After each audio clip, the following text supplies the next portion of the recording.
ఇక తెలంగాణ పోలీస్ వార్షిక నివేదికను విడుదల చేశారు రాష్ట్ర డీజీపీ శివధర్ రెడ్డి. శాంతి భద్రతల పరిరక్షణలో రాజీ పడేది లేదని స్పష్టం చేశారు. గడిచిన ఏడాదిలో క్రైమ్ గ్రాఫ్ ఎలా ఉందో గణాంకాలతో వివరించారు డీజీపీ. ఈ ఏడాది మొత్తం 2,28,695 నేర కేసులు నమోదయ్యాయన్నారు. గతేడాదితో పోలిస్తే 2.33% నేరాలు తగ్గాయన్నారు. మొత్తం కేసుల్లో 1,60,229 కేసులు పరిష్కారమయ్యాయని తెలిపారు. 2025లో పోలీస్ శాఖకు ప్రధాన సవాల్గా నిలిచింది సైబర్ క్రైమ్. అయితే అత్యాధునిక టెక్నాలజీతో సైబర్ నేరగాళ్ల నెట్వర్క్ ను చిన్నాభిన్నం చేశామని డీజీపీ వెల్లడించారు. వేల కోట్ల రూపాయల ప్రజల సొమ్మును ఫ్రీజ్ చేయడమే కాకుండా అంతర్జాతీయ ముఠాల గుట్టురట్టు చేశామన్నారు.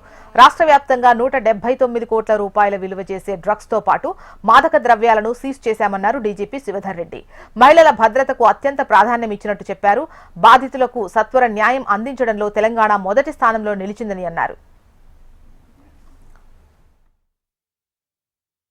ఈ సంవత్సరం శాంతి భద్రతలు తెలంగాణ రాష్ట్రంలో చక్కగా మెయింటైన్ అయినాయి.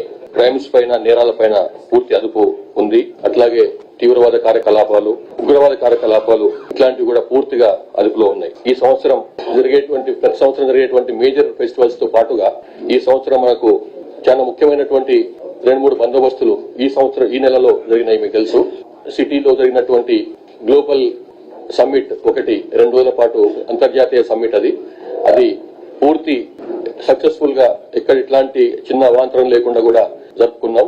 అది పోలీస్ డిపార్ట్మెంట్ అది సక్సెస్ఫుల్ కావడానికి పూర్తిగా కృషి చేసి దానికి సంబంధించినటువంటి ఏర్పాట్లు చేసింది. అట్లాగే రెండోది లయనల్ మెస్సీ ఈవెంట్ రాష్ట్రంలో హైదరాబాద్ లో ఈ నెలలోనే జరిగింది. దానికి సంబంధించి కూడా ఎక్కడ కూడా ఎట్లాంటి చిన్న సమస్య కూడా లేకుండా చక్కగా బందోబస్తు ఏర్పాటు చేసి